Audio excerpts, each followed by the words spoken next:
আসসালামু আলাইকুম এভরিওয়ান। পবিত্র ঈদুল আজহা এসে গিয়েছে। একেকজনের বাসায় একেক রকম প্রস্তুতি। কেউ নতুন ফ্রিজ কিনে ফেলেছে কোরবানির পুরো মাংসটাই ফ্রিজে উঠিয়ে রাখবে বলে। আবার অনেক বাসায় এখনো অপেক্ষা চলছে হাড়ের সাথে লেগে থাকা কিছু মাংসের।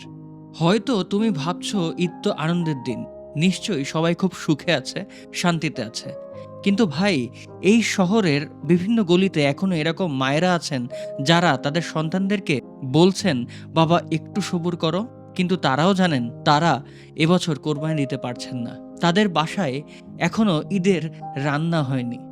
ঈদে জাকাত দেওয়া হয়, কুরবানি দেওয়া হয়, তবু কিছু মানুষের কেন জানি না আমরা একবেলা ভরপেট খাবারও খাওয়াতে পারি না। তাদের আমরা কোনো পোস্টে দেখি না, কুরবানির পশুর সাথে তাদেরকে আমরা সেলফি তুলতে দেখি না। তাদের কাছে কুরবানি ঈদ মানেই যেন একটা আকাঙ্ক্ষা, একটা অপেক্ষা।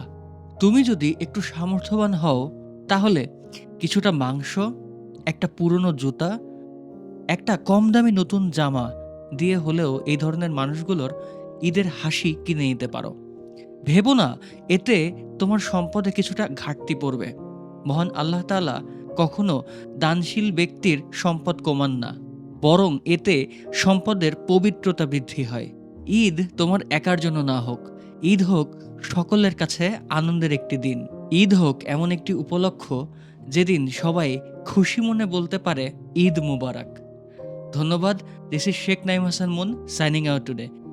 আল্লাহ হাফেজ। আসসালামু আলাইকুম। ঈদ মুবারক সবাইকে।